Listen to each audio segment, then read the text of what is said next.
Yo también les tengo una nueva de salvación, que es la mejor de todas, ¿cierto? La palabra de Dios siempre es una grata nueva para todos aquellos que no le conocen. Y hoy día vamos a hablar de Jesucristo el Mesías. Justamente estamos viendo nuestra serie de mensajes de Jesucristo el Mesías y una retrospectiva acerca del Mesías y cómo se habla ahí en el libro de Hebreos acerca de este Mesías, de este poco menor a los ángeles. Y ahí vamos a hablar algunas cosas respecto a aquello. Voy a pedirles que busquen en la palabra de Dios, Hebreos capítulo 2.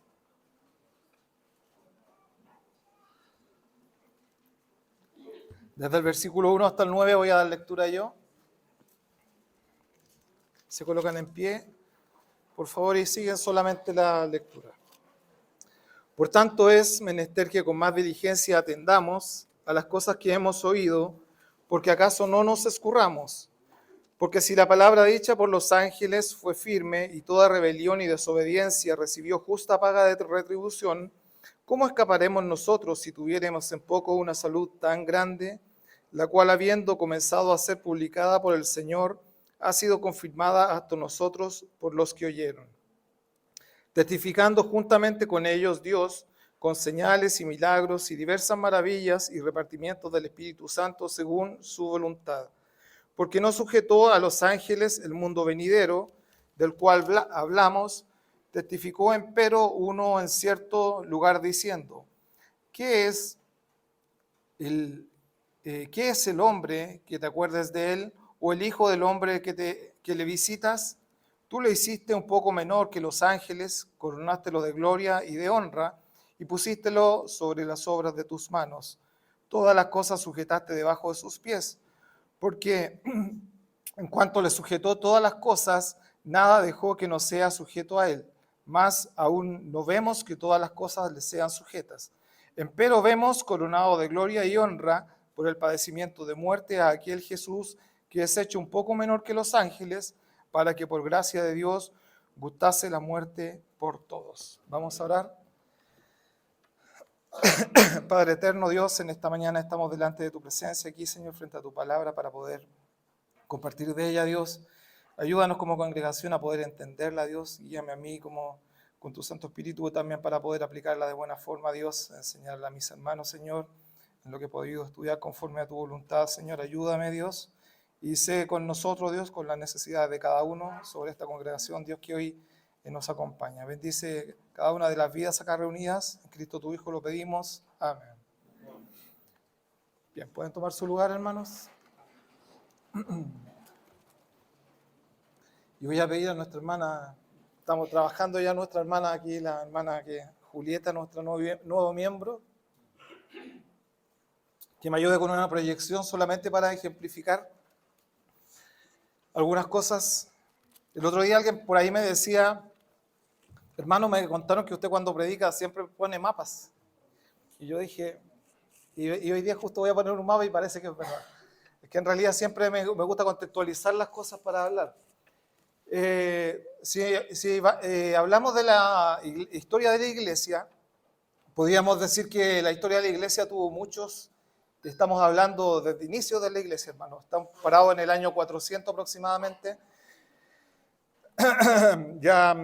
Y la iglesia empezó a tener distintas divisiones y empezó a formarse distintas líneas de caminos, justamente relacionados a problemas doctrinales que se estaban generando en aquel entonces. Dentro de ellos salen unas iglesias disidentes que son iglesias que se separan de la línea original por temas justamente de la naturaleza de Cristo, que es lo que vamos a ver hoy día. ¿Cristo es menor que los ángeles o es Cristo es mayor que los ángeles? Y es un tema ya más doctrinal, que me cuesta un poco, ¿cierto? Pero ahí vamos a tratar de hablar de aquello en esta mañana. La segunda, por favor, hermana Julieta, la segunda diapositiva. Aquí vemos una división en el tiempo, ¿cierto?, de las iglesias. Viene una línea cristiana ahí central, y vemos ya en el año 431 que en el concilio de Éfeso hay una línea que se toma, que es la línea nestoriana, y después más adelante en el año 451 hay otra línea que son los monofisitas. Y ahí más adelante viene no sé, todas las divisiones que sufre la iglesia, más adelante está el protestantismo y todo lo que es aquello. Pero este tema de las divisiones venían justamente por temas doctrinales. Seguimos con la siguiente. Y aquí nacen iglesias disidentes que rechazaban los concilios que habían en aquel tiempo, y justamente nacen dos líneas, que son, primero que todo, hermana Julieta, el siguiente.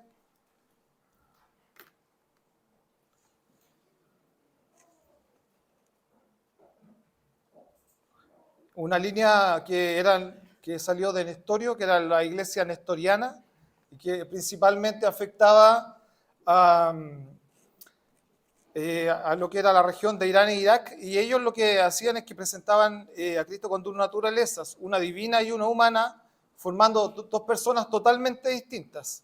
El concilio rechazó esta postura y algunas iglesias se dividieron. Luego hay otra línea más, que es la que sigue más abajo, por favor, y es la de otro concilio que hubo, donde salen los monofisitas, que es otra división, que no se logran aunar las divisiones, pues aquí se trató el mismo tema de la naturaleza de Cristo, pero se trató de una naturaleza en cual la divina absorbía a la humana. Y de aquí otras iglesias dijeron, tampoco estamos conformes, y formaron las iglesias de Armenia, Etiopía, Egipto y Siria. En la lámina que sigue viene un mapa por ahí. Ya, y aquí, si ustedes se fijan, estamos bordeando la zona de Israel, con países ya ajenos a los hebreos, ¿cierto? Al pueblo hebreo. Y que siguieron distintas líneas. Por ejemplo, las tres que están en rojo son monofisitas, y las que están en azul son principalmente lo que era Persia, el imperio persa, que es Irán e Irak, y que ellos siguieron la línea nestoriana. Y por último, al final, un resumen para aclarar un poco. En oposición al concilio de Éfeso surgió la iglesia nestoriana en Persia, ¿cierto? Que era Irán e Irak. Y el siguiente, el concilio de Calcedonia, se declararon las iglesias monofisitas como las de Armenia, Etiopía, Copta y Jacobita. Ya todo esto es parte de la historia de la iglesia. Y lo que en realidad tenemos que tener muy claro es que cuando no hay claras doctrinas o ciertos desacuerdos dentro de puntos tan importantes como son Cristo y quién es Cristo, se provocan estas divisiones.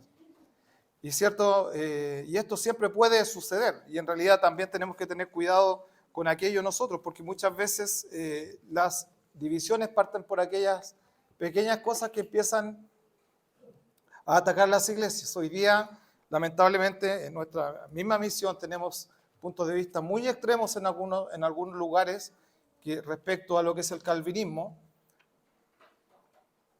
que escapan de nuestra línea original. Entonces tenemos que tener mucho cuidado con aquellas cosas y siempre conservar la línea que Dios quiere para la iglesia y que siempre hemos tenido como iglesia. Pero cuando Pablo está hablando acá, y donde vemos los Hebreos, capítulo 2, nos habla en lo que leímos y nos presenta a Cristo como un Cristo inferior a los ángeles.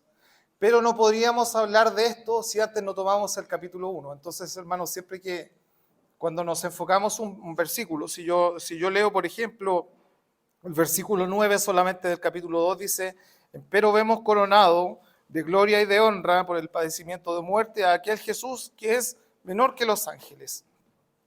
Y podríamos decir, ya, entonces Jesús es menor que los ángeles, y me quedo con eso. La palabra de Dios va más allá de eso en realidad, y siempre tenemos que tratar de tomarla completa para poder entender su contexto general. Porque cuando vemos y vamos a Hebreos capítulo 1, vamos a ver que Pablo está presentando a los hebreos. Esta epístola fue escrita principalmente al pueblo judío, ya no a los gentiles, fue escrita al mismo pueblo judío. Y él está presentando a Cristo acá como Dios mismo, en el capítulo 1. Cristo desde el punto de vista del Mesías. Nosotros tenemos que tener claro que el Cristo en el cual creemos, el Cristo Jesús, y bien dicho de esa forma, ¿cierto? Cristo Jesús tiene una naturaleza de Cristo, que es de Mesías, y de Jesús, que es de hombre. Entonces Pablo acá, en el primer capítulo, solo habla acerca de la naturaleza divina de Jesús, y luego en el capítulo 2 empieza a decir, por tanto, o sea, por todo lo que les dije anteriormente, es necesario que con más diligencia atendamos a las cosas que hemos oído. Ya teniendo claro esto, ¿cierto? Que Cristo es Dios mismo. Y vamos a ver el primer punto hoy día, justamente a Cristo como Dios. Cuando empezamos a leer el capítulo de Hebreos, capítulo 1, versículo 1 dice, Dios habiendo hablado muchas veces y en muchas maneras en otro tiempo a los padres por los profetas, en estos postreros días nos ha hablado por el Hijo. Lo primero que presenta acá Pablo a los hebreos en realidad es la forma en la cual se comunicaba. Los hebreos estaban acostumbrados a recibir, ¿cierto?, por voz de los profetas, la voz de Dios. Dios se manifestaba por medio hablando a través del profeta, y el profeta se manifestaba al pueblo. Entonces esa era la forma de comunicación que tenía el pueblo hebreo, que ellos conocían de cómo Dios hablaba. Sin embargo, dice el versículo 2, hoy se ha manifestado por el Hijo, refiriéndose a Jesucristo. Y hoy día la forma que tenemos, y hasta el día de hoy, ¿cierto?, es a través de Jesucristo. Bueno, hoy día lo vemos a través de la palabra, en realidad, ¿cierto? Porque no tenemos a Jesucristo como tal presente, pero sí lo entendemos a través de la palabra. Ya no eran necesarios los profetas, ya no era necesario aquello, sino que Cristo venía a reemplazar aquello.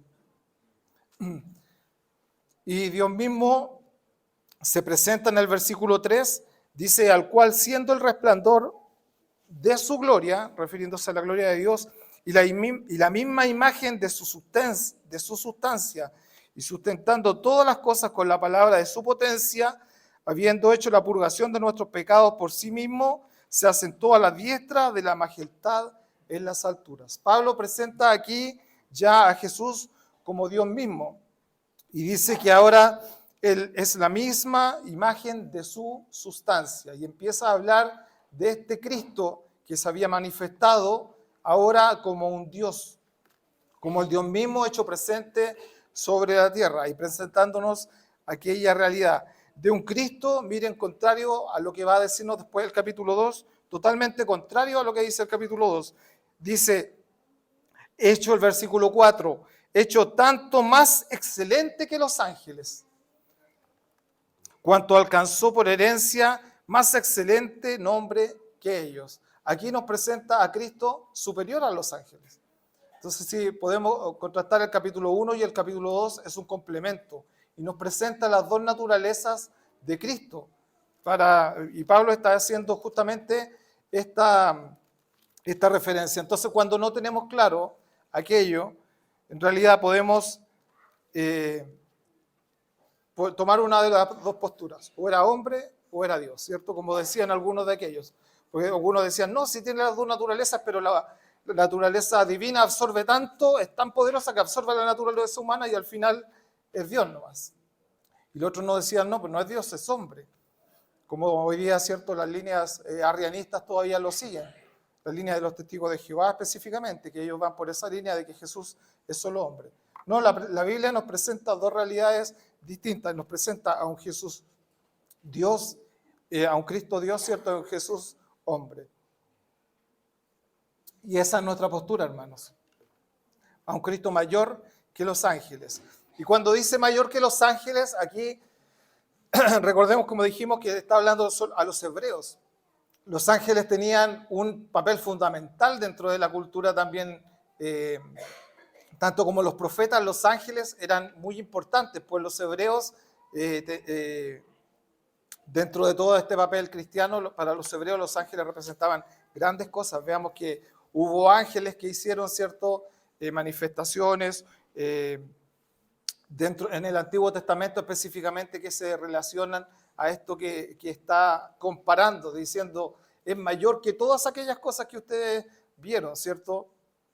Que aquellos que se pudieron manifestar antes, que profetas y que ángeles. Hoy día Jesucristo es superior a todas las cosas. En el versículo 2 incluso nos dice, al cual constituyó heredero de todo, por el cual asimismo hizo el universo, lo presenta incluso como el creador del universo. Cuando nosotros comenzamos a leer nuestra Biblia, siempre decimos, ¿cierto?, que la Biblia está hecha con un plan divino. Y vemos ahí ya presente en el libro de Génesis capítulo 1 esta escena, Génesis capítulo 1, versículo 26, cuando se nos presenta la creación, ¿cierto? Y aquella palabra que dice Elohim, o hagamos al hombre conforme a nuestra imagen y semejanza. En ese hagamos también estaba incluido este mismo Jesús, Dios del cual estamos hablando. Y por ello aquí Pablo lo presenta también y lo dice, por el cual asimismo fue hecho el universo. Juan capítulo 1, versículo 1, en la palabra de Dios nos dice que en el principio el verbo era con Dios y el verbo era Dios. Y también nos viene a reforzar aquello mismo de este Cristo, Dios, del cual nosotros conocemos. Luego, Pablo en los Hebreos, aquí en este capítulo número 1, comienza a dar varias citas y a mencionar cosas en algunos versículos que empieza a hablarnos y dice, porque ¿a cuál de los ángeles le dijo jamás, mi hijo eres tú, hoy te he engendrado? Y ciertamente a los ángeles dice que sus ángeles y espíritus y sus ministros llama de fuego. Todas estas frases que empieza a hablar desde el versículo 6 hasta el versículo 13, en el capítulo 1, son todas, digámoslo así, citas sacadas del libro de los Salmos, libro de otros libros proféticos también. Y Pablo lo que está haciendo es comparar aquellas cosas con lo que estaba sucediendo en el día actual. Y Pablo les decía, lo que hoy están viendo y lo que hoy están teniendo es a Dios mismo con ustedes. Pero este Cristo, recordemos a Tomás también, ¿cierto? Cuando vio a Jesús ya resucitado, ¿cierto? Y ahí pudo creer realmente después de su incredulidad y le dice, Dios mío y Señor mío. Jesús también se manifestó de muchas formas para que podríamos decir que eran atributos divinos, pues tenía poder sobre cosas sobrenaturales que el hombre no puede manejar, ¿cierto? Hoy día el hombre puede hacer ciertas cosas maravillosas, podríamos decir, la tecnología y todo, pero no puede actuar sobre cosas sobrenaturales, como son la naturaleza y sus derivados, ¿cierto? Manejar el tiempo, manejar el clima, manejar las olas del mar, convertir el agua en vino, cosas que son imposibles de hacer para cualquiera, aunque lo quisiera. Jesús sí tenía ese poder, y sin duda eso también nos habla de su naturaleza divina. Sin embargo, vamos a ir al punto número 2. En el punto número 2, acá se nos presenta un Cristo inferior a los ángeles. ¿Por qué inferior a los ángeles? Porque Cristo tuvo que tomar naturaleza humana para hacerse hombre y venir a identificarse con el hombre, a vivir como el hombre, a sentir como el hombre y a hacer algo que el hombre no pudo hacer, a ser santo, ¿cierto? Porque nosotros somos todos hombres y vivimos y tenemos similares características o quehaceres, ¿cierto? Pero hay algo que nos caracteriza a todos, que todos somos pecadores. Sin embargo, Jesús fue algo que siendo hombre, él no lo hizo. Y por ello le da esa característica especial. Entonces acá Cristo, en el capítulo número 2 de los Hebreos, se presenta como el Jesús hombre. Y nos habla esto acerca de las naturalezas, como Dios y como hombre. Cuando vemos y queremos analizar como Jesús como hombre, hay muchas formas de verlo. Por ejemplo, Hebreos capítulo 2, versículo 18, ahí al finalizar el capítulo 2 dice, porque en cuanto él mismo padeció siendo tentado, es poderoso para socorrer a los que son tentados. Él mismo padeció porque él tuvo las mismas necesidades, hermanos, que nosotros. Se manifestó humanamente. Recordemos al inicio de su ministerio, ¿cierto? Cuando fue tentado ahí en el desierto, ¿cierto? Y se le llevó a las almenas del templo y Satanás quiso tentarle, ¿cierto? Con la comida, ¿cierto? Con el orgullo, con la riqueza, ¿cierto? Con cosas que a todos nos llaman mucho la atención como seres humanos. Él fue tentado de la misma forma porque tenía las mismas necesidades como ser. Fue tangible, ¿cierto? Nació de una virgen que estamos celebrando en estos días, ¿cierto? Lo que es Navidad, recordando lo que es Navidad. Y vino a ser un hombre más entre nosotros, que tuvo los mismos derechos y deberes, podríamos decir, frente a la sociedad en la cual vivía también, ¿cierto? A Dios lo que es Dios, para Dios, y a César lo que es de César, decía Jesús, refiriéndose a lo mismo. Estaba bajo un sistema humano, por el cual tenía que vivir como todos nosotros lo hacemos. Y fue incluso puesta en duda hasta su deidad muchas veces, ¿cierto? Siendo humano. Muchos sacerdotes y todo le cuestionaban y le juzgaban porque decía el mismo ser Dios. Aún el ladrón en la cruz les decía, si tú eres Dios, sálvate a ti mismo y sálvanos a nosotros. Y sálvame a mí, ¿cierto? Bajo esta situación que estamos. Si es que eres Dios. Porque él estaba viviendo bajo una naturaleza humana. Sin duda Jesús tenía todo el poder para haber hecho lo que hubiera querido hacer, pero su condición en esos momentos era manifestar su naturaleza humana para morir por el pecado de todos nosotros. Jesús lloró, ¿cierto?, frente a Lázaro. Cuando murió Lázaro, tenía sentimientos Jesús. Más podríamos decir, era sentimental, ¿cierto? Porque lloró, no se hizo el fuerte. Él mostró su sentimiento, su sentir por su amigo. Se cansó también. Vemos que cuando va al pozo, ¿cierto?, ahí a sentarse junto al pozo, dice que él llega porque estaba cansado en aquel lugar. Y aquella situación se generó en otra, ¿cierto? Aprovechó de predicar ahí, dame agua, y él empezó a predicar, pero él fue ahí porque, dice la Escritura, porque estaba cansado. Y luego, también la condición más humana de todas, él murió.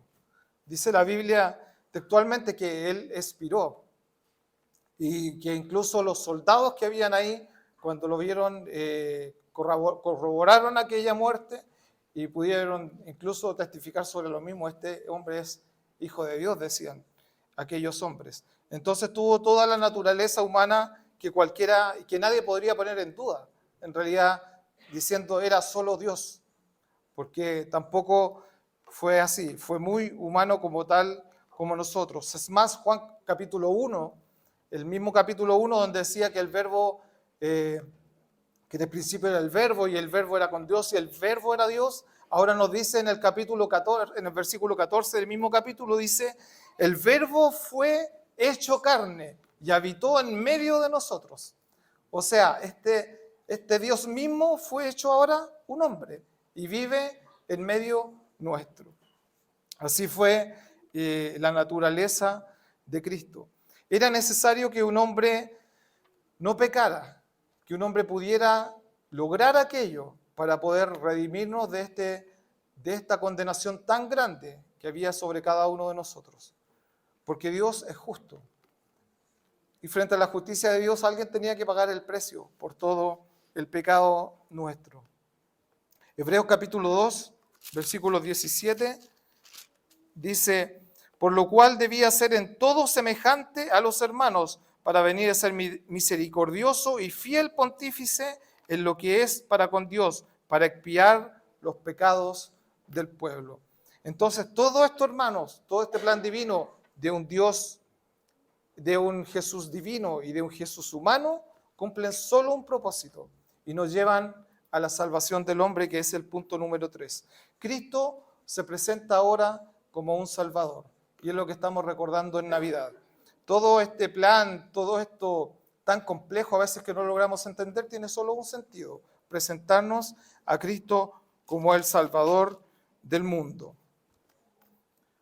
Por ello dice, como decía delante, por tanto es necesario que con más diligencia atendamos a las cosas que hemos oído, porque todo esto tiene un objetivo, que es la salvación. Y dice el versículo, porque acaso no nos escurramos. ¿Y qué quiere decir no nos escurramos? Porque no nos deslicemos, ¿cierto? No nos resbalemos. Pero cuando habla de este versículo, se está refiriendo a términos náuticos. Específicamente, recordemos que el pueblo de Israel, y muchos ahí tenían mucha experiencia, ¿cierto?, respecto a lo que era la navegación, vivían muchos de aquello en aquellas zonas, pescadores también, y cuando está hablando de aquello de no nos escurramos, quiere decir, cuidado hermanos, tengamos cuidado con todos los temas también doctrinales, porque muchas veces nos escurrimos y nos deslizamos hacia otras líneas que van lejos de la nuestra y que nos llevan incluso a confundirnos. Este término, no nos escurramos, habla es un término de navegación y es perder el puerto o como dejar el barco a la deriva, como no amarrarlo y que el barco se vaya solo. Ese es el escurrir del cual habla en esta palabra específicamente. Es no desviarnos. Cuando habla de que atendamos, está diciendo este versículo, por tanto hay que poner atención o atendamos a estas cosas, se refiere al amarrar, al sujetar, al tirar cuerdas y anclarse a algo. Y eso es muy importante, hermanos, que nosotros lo hagamos como cristianos, para tener claro en qué creemos también y no desviarnos ni escurrirnos por otras líneas. Hoy día vamos a ver, pero miles de líneas que son fuera de la nuestra y nos van a llevar muchas veces a escurrirnos, a tratar de deslizarnos. Pero si estamos bien anclados y amarrados, no vamos a arrancarnos. Aunque hayan otras líneas que nos tiendan a tirar, nosotros vamos a estar anclados, a anclarnos en lo que realmente creemos como hijos de Dios. La salvación es algo demasiado grande como para escurrirnos de aquello. Los versículos 3 y 4 decía, ¿cómo escaparemos nosotros si tuviéramos en poco una salvación tan grande? ¿Cierto? Esto quiere decir, hermanos, no minimicemos lo que es la salvación. No minimicemos todo esto que hizo Cristo por nosotros. Y eso también nos habla de que nosotros somos importantes para Dios. Y somos tremendamente importantes. Y eso lo tenemos que entender todos, desde el más chico hasta el más grande. Porque aquí para Dios todos somos importantes. Como decía el pastor, ese niño puede ser mañana un pastor. Y nosotros de repente a los niños decimos, no, si es un niño nomás, pero en realidad no sabemos lo que el futuro nos depara. Entonces para Dios somos tremendamente importantes. Y hermanos, es importante que aprendamos a valorarnos también, no a enorgullecernos. Eso es lo que critica la Biblia, pero sí a valorarnos. Todos somos amados frente a Dios, somos especial tesoro, dice Malaquías, para Dios, los que hacen su voluntad, refiriéndose a aquellos que buscan el hacer su voluntad. Somos un tesoro especial. A los que temen a Jehová específicamente es a los que se está refiriendo Malaquías ahí cuando habla de que son su especial tesoro. Pero debemos sí, hermanos, valorarnos. Hebreos capítulo 2, versículos del 6 al 8, dice, ¿quién es el hombre para que te acuerdes de él? ¿O el hijo del hombre que le visites? Le hiciste poco menor que los ángeles y coronaste lo de gloria y de honra y lo pusiste sobre las obras de tus manos. Dios nos dio todas esas bendiciones. Es tremendo, somos poco menor que los ángeles, hermanos. Hoy día vemos cosas maravillosas, ¿cierto? Animales, todo, pero nosotros estamos por sobre toda la creación.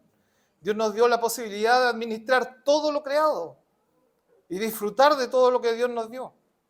Entonces debemos sentirnos privilegiados de aquello y no angustiarnos cuando hay dificultades, ni bajonearnos cuando hay problemas. Yo sé que a todos nos pasa, ¿cierto? Que a todos nos tocan dificultades en la vida, a veces muy grandes, pero siempre tenemos que animarnos y confiar en el Señor, que Él está sustentando nuestra vida y ha hecho el mejor plan para nosotros. Y animémonos en el Señor, eso es lo que Él quiere, que nos alegremos y gocemos en sus cosas. Para eso nos llamó, para disfrutar de esta dura vida que vivimos. Y que esta reunión y esta congregación que hacemos sea hermosa, para que podamos gozar de lo que Dios nos da, para que podamos meditar y descansar de toda una semana, ¿cierto? Tan difícil a veces, cuando hay dificultades. Alegrémonos y gocémonos en el Señor, porque para Dios somos importantes. Nos dio ese privilegio de ser menor que los ángeles. ¿Cuántos hay que sufren por el Evangelio, cierto? Muchos. Muchos son aquellos que sufren más que nosotros por el Evangelio hoy día. Mateo capítulo 5, versículos 11 y 12, nos habla acerca de aquellos que sufren y dice: bienaventurados sois cuando os vituperaren y os persiguieren y dijeren de vosotros todo mal por causa de mí mintiendo. Gozaos y alegraos, dice, porque a pesar de todo vuestra merced, o vuestro galardón, mejor dicho, ¿cierto?, es grande en los cielos, que así persiguieron a los profetas que fueron antes de vosotros. Entonces, hermanos, aún en las circunstancias difíciles, cuando somos vituperados por el Evangelio, cuando no somos entendidos, porque aquí lo pasamos re bien nosotros, nos amamos, nos ayudamos, pero afuera es difícil, cuando somos criticados, cuando somos solos en el trabajo de repente y incomprendidos, o el único cristiano en un medio difícil, adverso, sin duda es difícil, pero aún así Dios dice: gocémonos y alegrémonos. Y por eso es tan importante también la coinonía y la reunión de nosotros para fortalecernos y animarnos unos a otros, porque eso es lo que quiere Dios para todos nosotros.